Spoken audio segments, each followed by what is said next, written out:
राधे राधे भक्तजनों। श्री भगवत पुराण के अनुसार श्री सुखदेव जी कहते हैं, परीक्षित इस प्रकार कह सुनकर सब के सब राजा क्रोध से आग बुलबुला हो उठे और कवच पहन कर अपने अपने वाहनों पर सवार हो गए। अपनी अपनी सेना के साथ सब धनुष ले लेकर भगवान श्री कृष्णा पीछे दौड़े।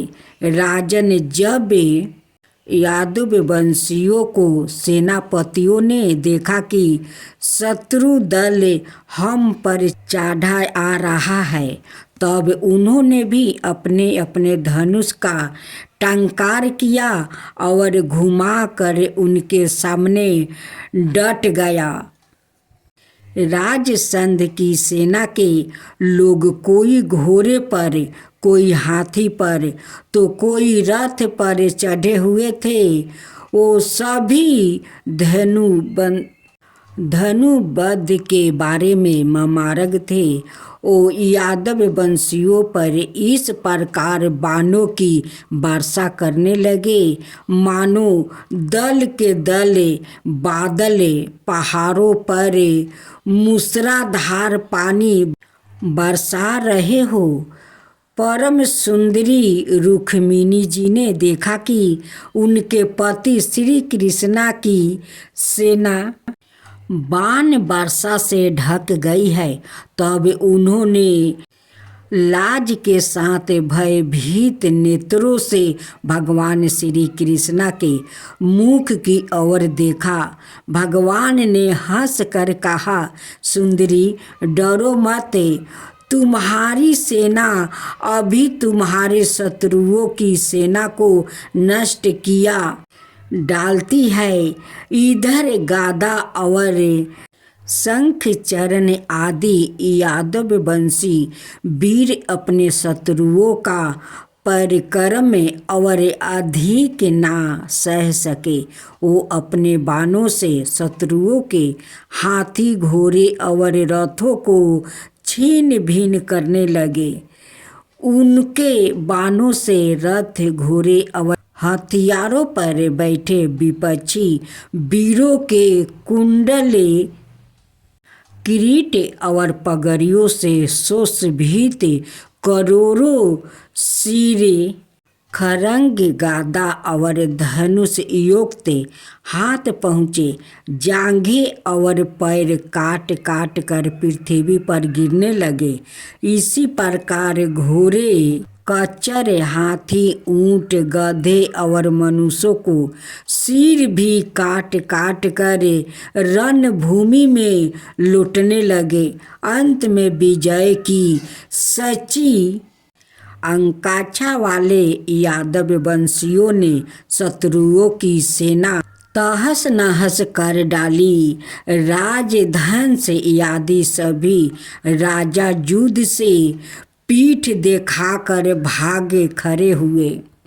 उधर शिशुपाल अपनी भाभी पत्नी के छीन जाने के कारण मरणासन सा हो रहा था।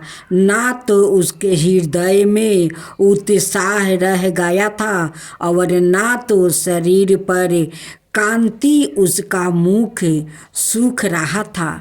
उसके पास जाकर राजधंस कहने लगा, शिशुपाल जी, आप तो एक श्रेष्ठ पुरुष है, यह उदासी छोड़ दीजिए। क्योंकि राजन ने कोई भी बात सबरदा अपने मन के अनुकूल ही हो या प्रतिकूल, इस संबंध में कुछ स्थिति किसी भी प्राणी के जीवन में नहीं देखी जाती। जैसे काठपुतली बाजीगर की इच्छा के अनुसार नाचती है, वैसे ही यह जीवन भी भगवद इच्छा के अधीन रहकर सुख और दुख के संबंध में यश शक्ति चेष्टा करता रहता है। देखिए, श्री कृष्णा ने मुझे 23 अचेहिनी सेनाओं के साथ सहस्त्रों बार हरा दिया। मैंने केवल एक बार 18वीं बार उन पर विजय प्राप्ति की। फिर भी इस बात को लेकर मैं ना तो कभी शोक करता हूँ और ना तो कभी हर्ष, क्योंकि मैंने जानता हूँ कि प्रबंध के अनुसार काल भगवान ही इस चराचर जगत को झकझोरते रहते हैं। इसमें स्नेह नहीं कि हम लोग बड़े बड़े वीर सेनापतियों के भी नायक हैं, फिर भी इस समय श्री कृष्णा के द्वारे सुरक्षित यादुवंशियों की थोड़ी सी सेना ने हमें हरा दिया है। इस बार हमारे शत्रुओं की ही जीत हुई, क्योंकि काल उन्हीं के अनुकूल था।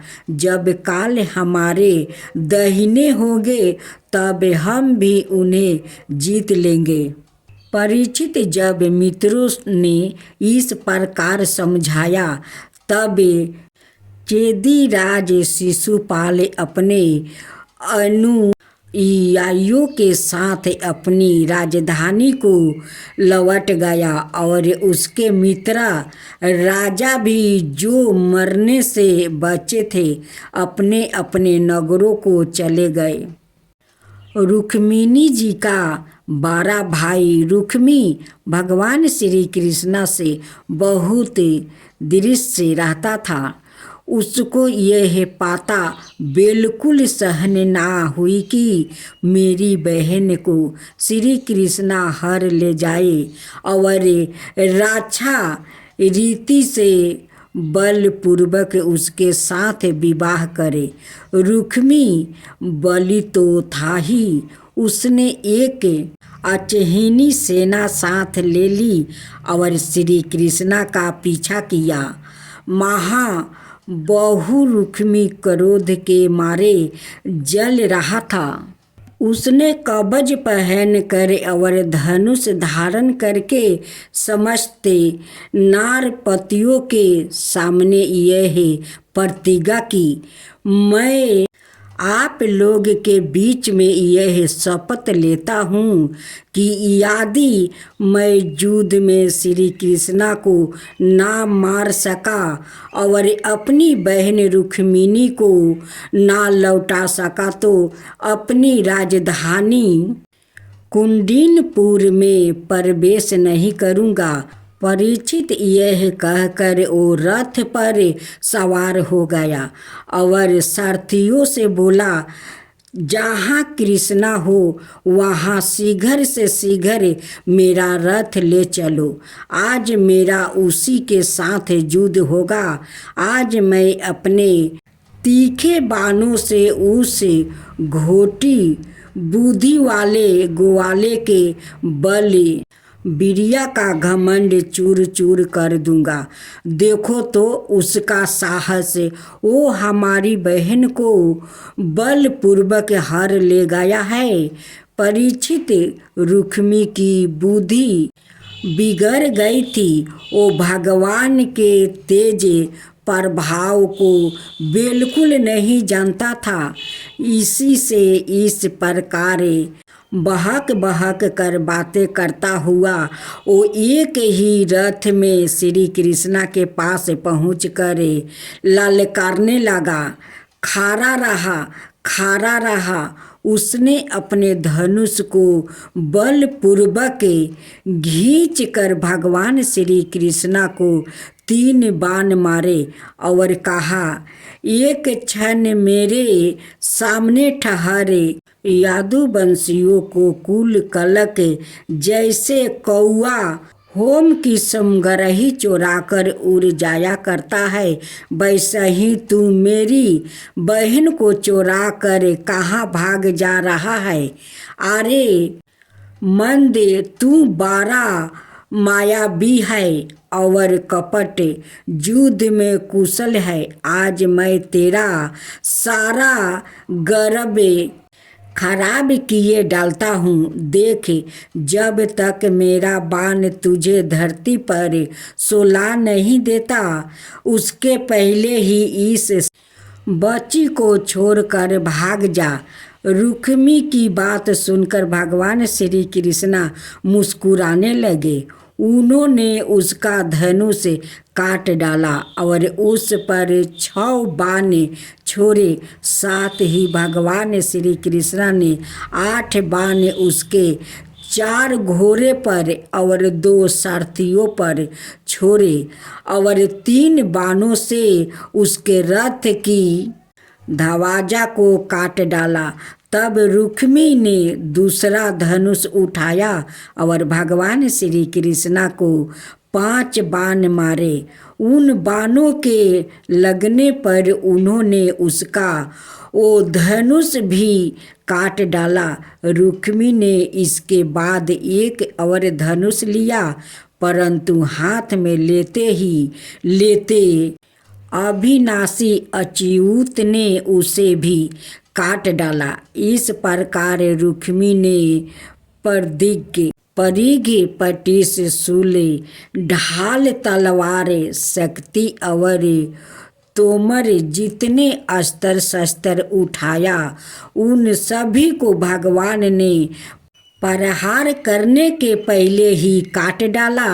अब रुक्मी क्रोधवश हाथ में तलवार लेकर भगवान श्री कृष्णा को मार डालने की इच्छा से रथ से कूद पड़ा और इस प्रकार उनकी ओर झपटा जैसे पतंगा आग की ओर लपका है।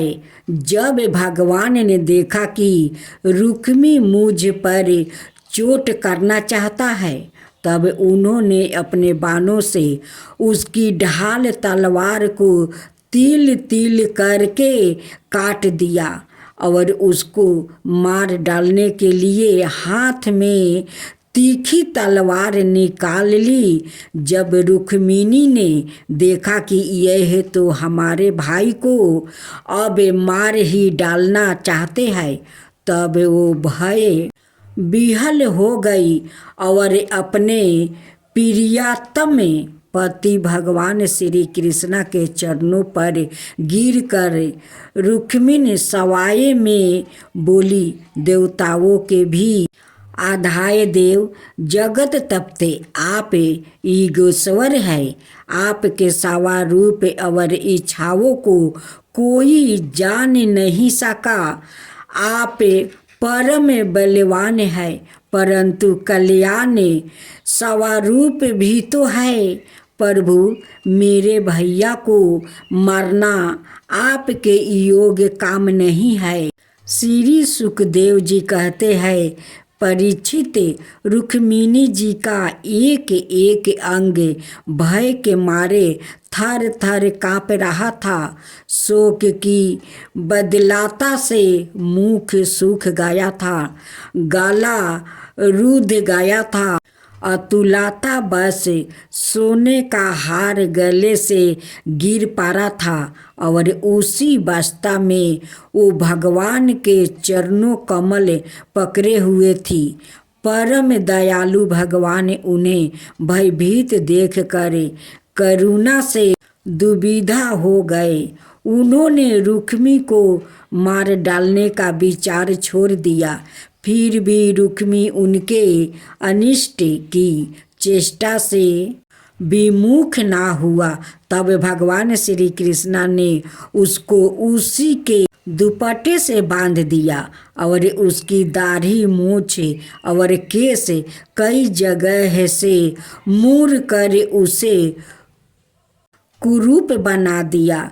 तब तक यादव वंशी वीरों ने शत्रु की अद्भुत सेना को तहस नहस कर डाला। ठीक वैसा ही जैसे हाथी कमल बन रौद डालता है। फिर वो लोग उधर से लौट कर श्री कृष्णा के पास आए तो देखा कि रुक्मी दुपट्टे से बांधा हुआ आधी मरी वास्ता में पारा हुआ है। उसे देखकर सबर शक्तिमान भगवान बलराम जी को बड़ी दया आई और उन्होंने उसके बंधन खोलकर उसे छुड़ा दिया और श्री कृष्णा से कहा, कृष्णा, तुमने यह अच्छा नहीं किया। यह निंदित कार्य हम लोगों को योग नहीं है। आपने संबंधी की दाढ़ी मोछ मूड़ कर उसे कुरूप कर देना, यह तो एक प्रकार का वध ही है।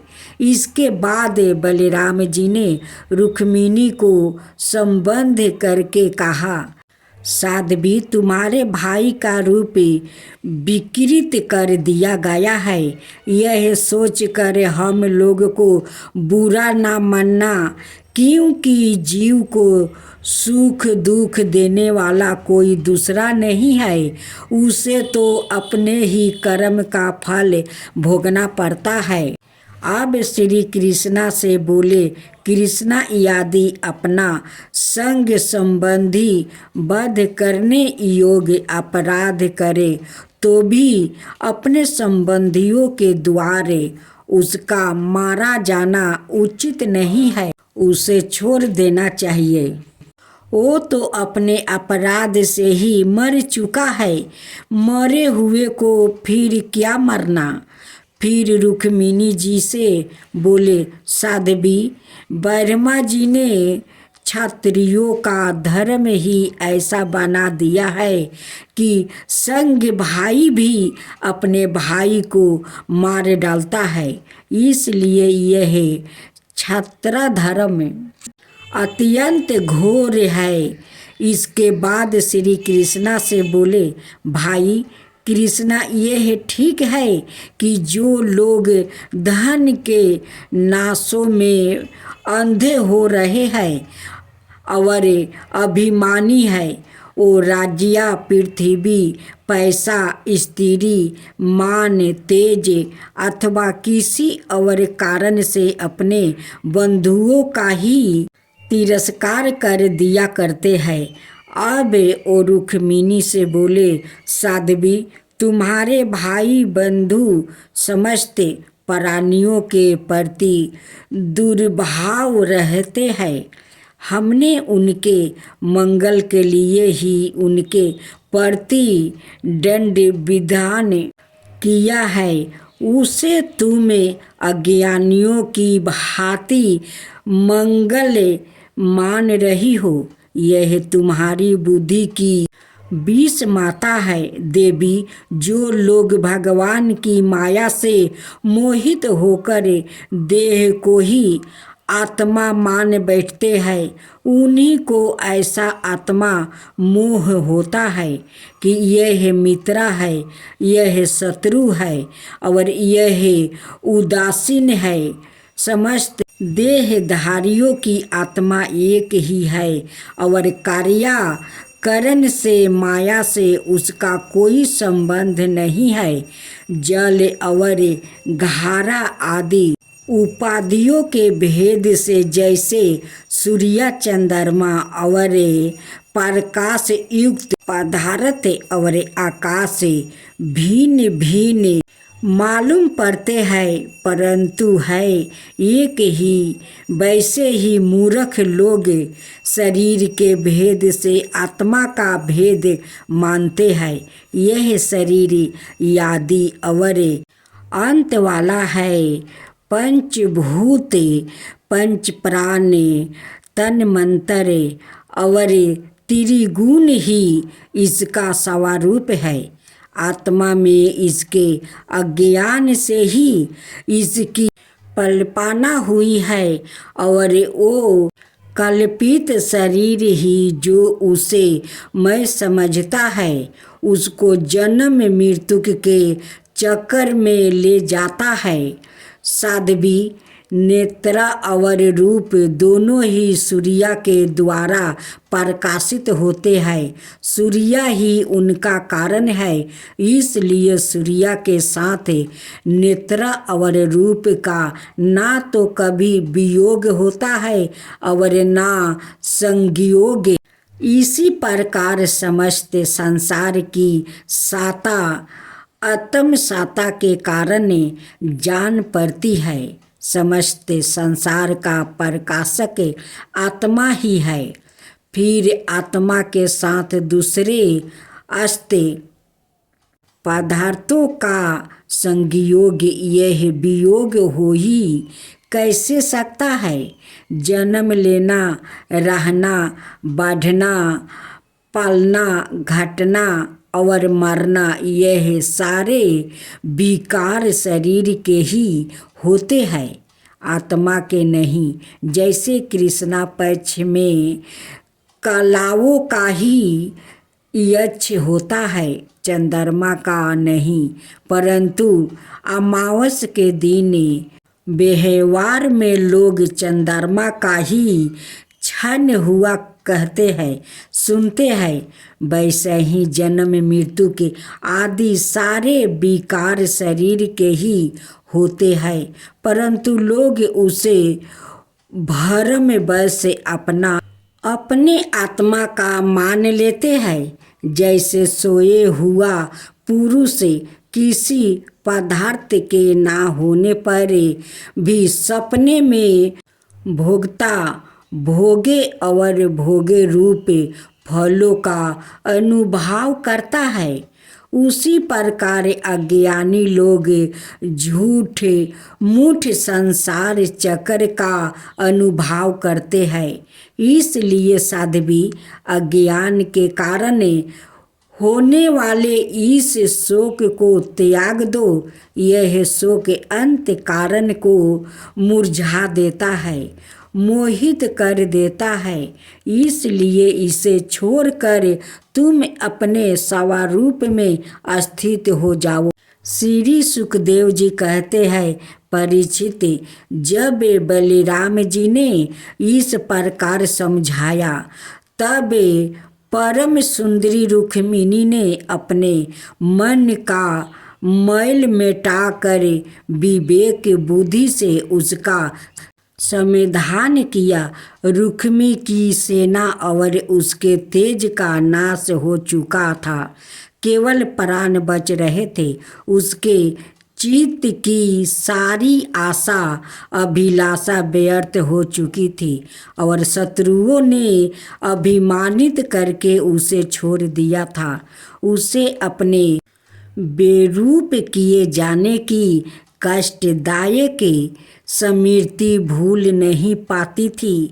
अतः उसने अपने रहने के लिए भोजकट नाम की एक बहुत बड़ी नगरी बसी। उसने पहले ही यह प्रतिज्ञा कर ली थी कि दुर्विधि कृष्णा को मारे बिना और अपनी छोटी बहन को लौटाए बिना मैं कुंडिनपुर में प्रवेश नहीं करूँगा।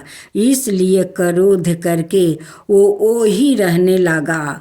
परीक्षित, भगवान श्री कृष्णा ने इस प्रकार सब राजाओं को जीत लिया और विद्रोह राजकुमारी रुक्मिणी जी को द्वारिका में लाकर उनका विधि पूर्वक पानी ग्रहण किया। हे राजन, उस समय द्वारिकापुरी के घर घर बड़ा ही उत्साह मनाया जाने लगा, क्योंकि ना हो वहाँ के सभी लोग का याधिपति श्री कृष्णा के प्रति अनय प्रेम जो था। वहाँ के सभी नर नारी मानियों के चमकीले कुंडल धारण किए हुए थे। उन्होंने आनंद से भर कर चित्रा विचित्रा वस्तु पहने दुल्हा और दुल्हन को अनेकों भेंट किया, समग्रहियों उपहार दी। उस समय द्वारिका की अपूर्व शोभा हो रही थी। कहीं बड़ी बड़ी पताकाएं बहुत ऊंचे तक फहरा रही थी।